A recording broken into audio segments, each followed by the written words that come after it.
You know the exact person we're talking about today. Or if you're willing to be brutally honest for a minute, maybe sometimes you actually are that person. Oh, I think we have all been that person at some point. Yeah, totally. I mean, you know the type who describes their temper as being like an exploding soda? Right, the classic shaken soda bottle analogy. Exactly. You get bumped, you get shaken up by the sheer friction of the day. You know, the traffic, the passive-aggressive emails, the kids screaming. The dog barking at nothing. Yes. And suddenly, the pressure just becomes too much. The cap blows off, you yell, you snap, you unleash this massive, highly pressurized burst of frustration. It's just a total explosion. It is. But then, almost as quickly as it happened, it's over. You take a deep breath, your heart rate settles down, you smile, and you say, see? I'm better now. It just blows over in seconds. And that right there, that is the crucial illusion. How so? Because sure, the pressure might be relieved inside the bottle, but you have to look at the environment you just created. Right, the blast radius. Exactly. Everyone else in the room, your spouse, your coworkers, your kids, they are now completely covered in sticky syrup. Wow, yeah, that's a great way to put it. And mess doesn't just evaporate because you happen to feel a sudden sense of internal relief, you know? And that dynamic right there, that normalized everyday damage left behind by a so-called quick temper, that is the exact mission of our deep dive today. It's a heavy topic, but so necessary. It really is. Because you might not realize it, but the way you categorize and excuse your daily frustrations, it could actually be the most destructive force in your life. Absolutely. To understand why, we're going to explore a profoundly challenging piece of commentary today. It's focused on a specific line from the Sermon on the Mount, found in the Gospel of Matthew. Right, an ancient text with very modern implications. Very much so. The text draws a hard line. It says, anyone who gives in to anger will be brought to trial. Which, I mean, immediately sounds intense, right? Yeah. Almost archaic to a modern ear. Yeah, brought to trial definitely sounds a bit intimidating. It does. When you hear phrases like divine judgment or brought to trial, your instinct might be to assume this is purely theological territory, like it doesn't apply to everyday psychology. Right, like it's just for theologians in a library somewhere. Exactly. But the psychological mirror this commentary holds up is universally applicable. You absolutely do not need to share the specific religious framework to see the brutal clarity of its insights. So what does it actually reveal about us? It breaks down the mechanics of human temper. It looks at the incredibly creative excuses you invent to defend your behavior and the hidden toll it takes on the people you claim to love. Okay, let's start with the way you categorize your own flaws, because the commentary draws a brilliant contrast between two very different types of failures. The flashy versus the hidden, right? Exactly. It presents the illusion of the flashy sin versus the reality of the hidden poison. I love that framing. Think about the transgressions that genuinely horrify you, like when you hear about stealing, embezzlement, or what the text refers to as sins against the sixth commandment. Infidelity, major betrayals, that sort of thing. Right, you gasp. Society gasps. You clutch your pearls and immediately exile those behaviors to the category of unacceptable. And you do that because those actions cross highly visible, tangible boundaries. What do you mean by tangible? Well, a stolen car is a missing physical object. Infidelity shatters a contractual and emotional vow in a really undeniable, explosive event. They generate headlines. Exactly. They're flashy. They trigger an immediate collective societal immune response because the damage is obvious and quantifiable. You can point to it and say, that is bad. But then you have the hidden flaws, the simmering, persistent bad temper, the chronic irritability, and the paradox here is just staggering. It really is, because you can have someone who considers themselves an incredibly good person. Maybe you view yourself this way. You pay your taxes, you volunteer, you never cheat. You follow the big moral rules to the letter. You might even be deeply devout. Yet you possess an unbearable temper that makes everyone in your orbit walk on eggshells.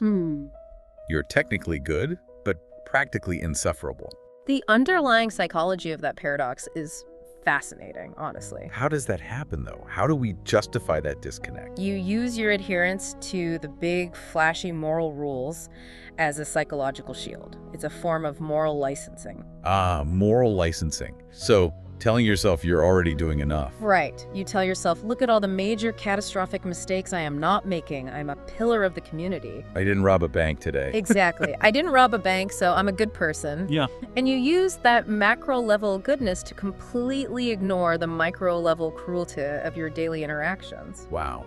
That is a harsh truth. You divorce theoretical morality, which is, believing the right things, from practical kindness, which is actually being a safe person to be around. That makes me think about how you approach maintaining a house. Imagine you're sitting in your living room and someone throws a brick through your front window. Oh, that's a terrifying scenario. Right. Glass shatters everywhere. It's a loud, flashy crisis.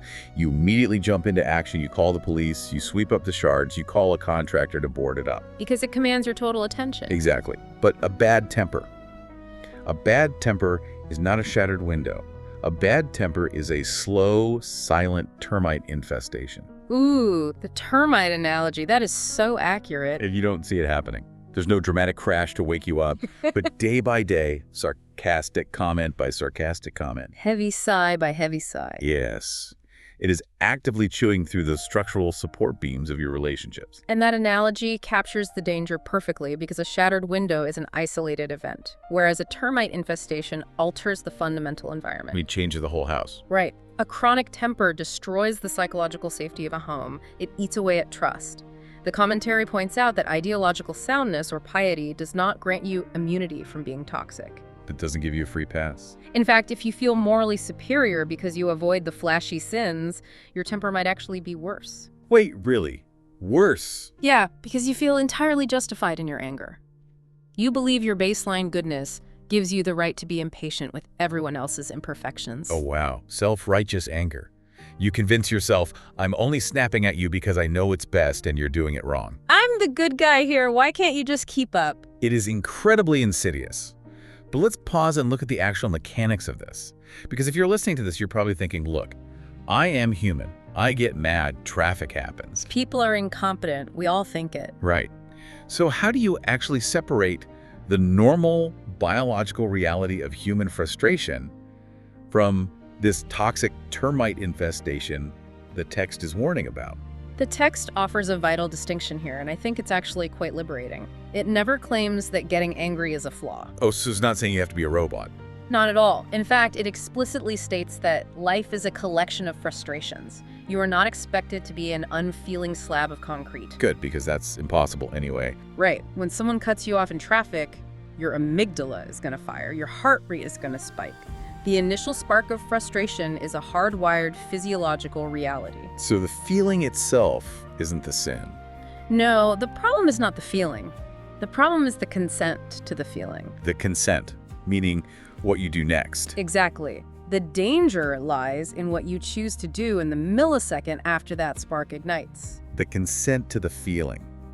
That is where the ancient metaphor of the runaway horse comes into play. Ah, yes. The potro desbocado. Right, the Hispanic phrase used in the text. Imagine a wild, unbridled horse that is completely broken loose, galloping through a crowded market, trampling everything in its path with its hooves. It's pure, blind, destructive momentum. But look at the nature of that runaway horse. The horse doesn't possess malicious intent.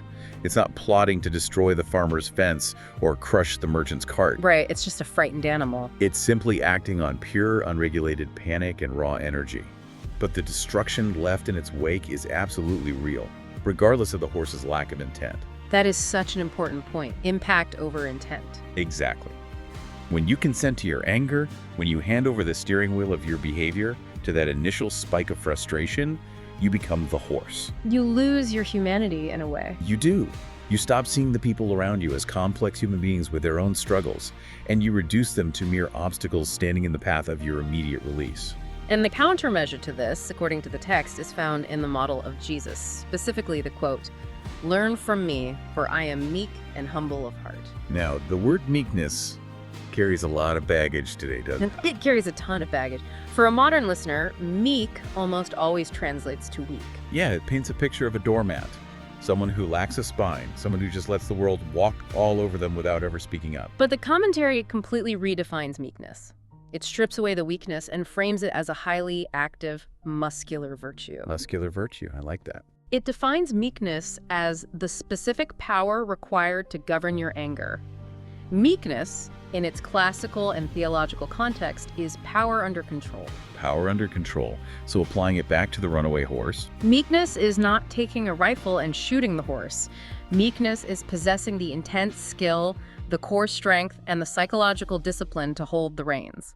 So the horse is still there. The horse is very much still there. The immense energy of the frustration still exists, but it is governed. It is directed rather than unleashed. Wait, let me stop you there. Yeah. Because my immediate reaction to that, and probably the reaction of anyone who has spent time in modern therapy, is a massive red flag. I know exactly where you're going with this. Right. If you're telling me to grip the reins and hold back this immense, powerful horse of anger, aren't you just telling me to suppress my emotion? Bottling it up. Right? Exactly. Every psychologist will tell you that shoving anger into a tiny, pressurized box just leads to resentment, ulcers, and eventually a much bigger explosion down the road. Yeah, the classic pressure cooker. So how is governing the horse not just a fancy way of bottling things up?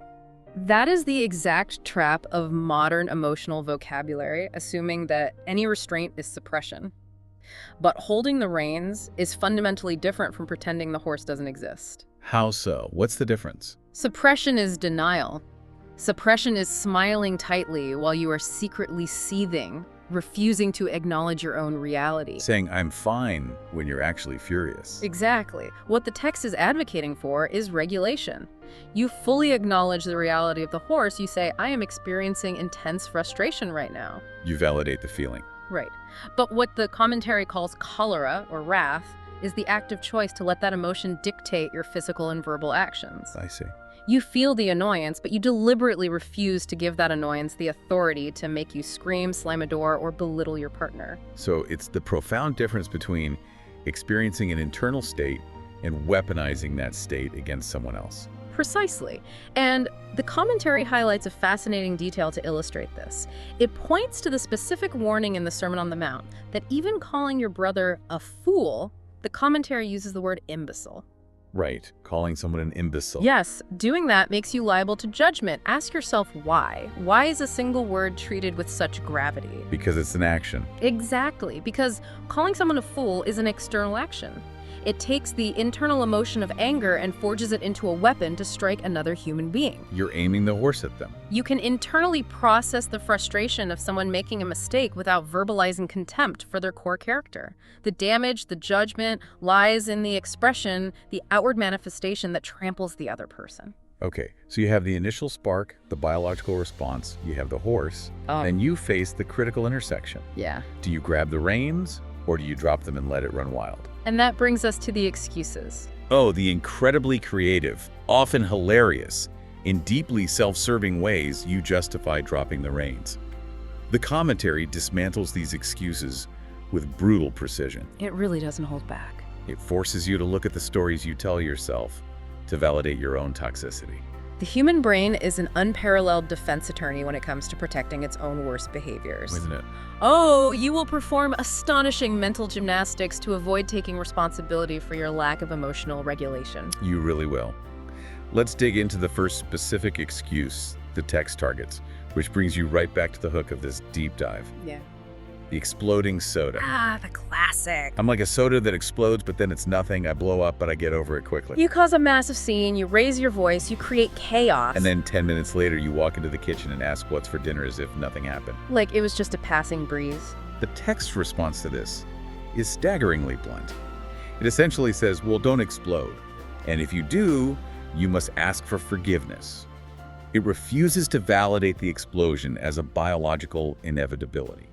The reason the text attacks the soda excuse so aggressively is because the excuse itself is profoundly narcissistic. Narcissistic.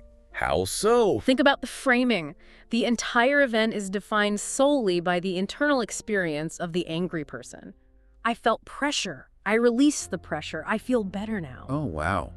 It completely ignores everyone else. It completely erases the lived experience of the people standing in the blast radius. The person who explodes assumes the event is over the moment their own internal barometer returns to normal. They want a medal for calming down quickly. Look how fast I recovered. Exactly, entirely ignoring the fact that they just sprayed emotional shrapnel all over their family or their team. They act like they were a passive victim of their own internal carbonation, rather than the person who shook the bottle and twisted the cap. And that ties directly into the second half of the text's instruction. And if you do explode, ask for forgiveness. Which is really hard for the soda people to do. Because the person utilizing the soda excuse almost never apologizes effectively. Why? Because they don't genuinely believe they committed an offense. Right, they view their anger as a quirk of physics. like a sneeze or a hiccup. You don't apologize for sneezing. Right. But asking for actual forgiveness requires a painful admission.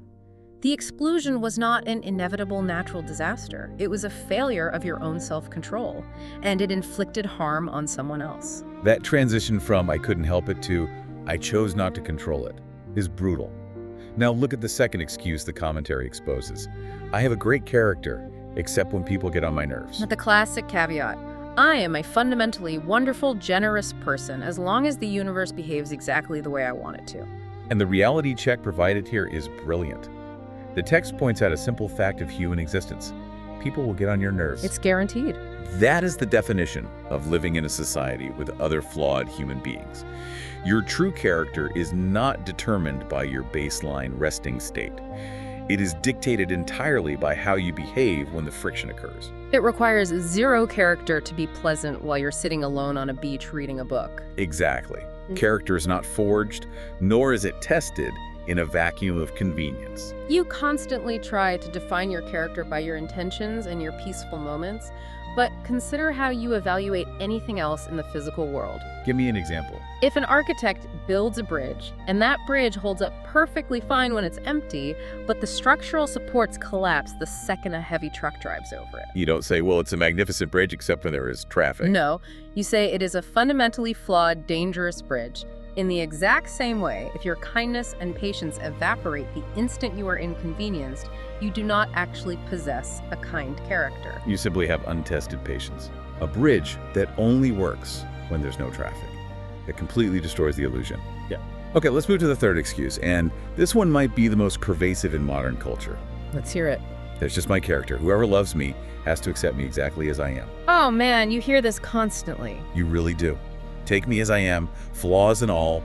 If you can't handle me at my worst, you don't deserve my best.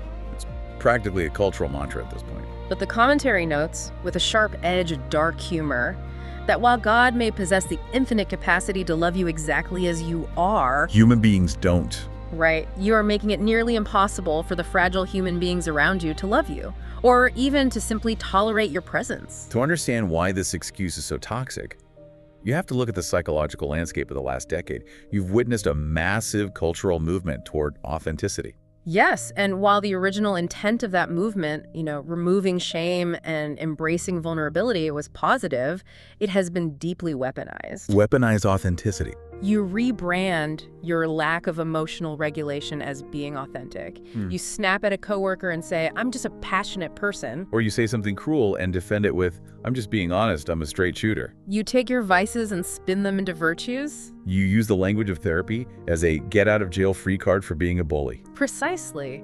And the commentary exposes the fatal flaw in that logic. Yes, the concept of unconditional love is beautiful, but unconditional love does not grant you unconditional immunity from the consequences of your behavior. Someone can love you deeply and still find you absolutely exhausting to live with. Exactly. Furthermore, the text points out your incredible capacity for self-deception here. When you hear a concept like this, what is your immediate reflex? You immediately think of someone else. Yes, you think, wow, my boss really needs to hear this deep dive. My brother-in-law is exactly the exploding soda. We are remarkably eager to prescribe spiritual and psychological medicine to everyone else, while remaining entirely blind to how insufferable we ourselves can be. It is the ultimate psychological blind spot. You judge everybody else by their actions, but you judge yourself by your internal intentions. You tell yourself, I didn't mean to cause tension, I was just stressed about the mortgage. But the person on the receiving end of your outburst cannot see your intentions. They only experience the action. So if you strip away all of these defenses, the soda analogy, the conditional bridge, the toxic weaponization of authenticity, you are forced to look at what is actually left behind in the blast radius. What is the ultimate cost? Exactly. The commentary makes a fascinating argument that the real casualty is not physical, it is atmospheric. It specifically targets the words you use. The real-world, tangible consequence of an unrestrained temper is the subtle, pervasive alteration of the climate of a room. The climate, like you can feel it in the air. It creates a thick, tense atmosphere. It literally changes the way people breathe when you walk through the door. It makes your family or your team genuinely afraid to be themselves around you. They start managing your emotions for you. Walking on eggshells to prevent the next explosion.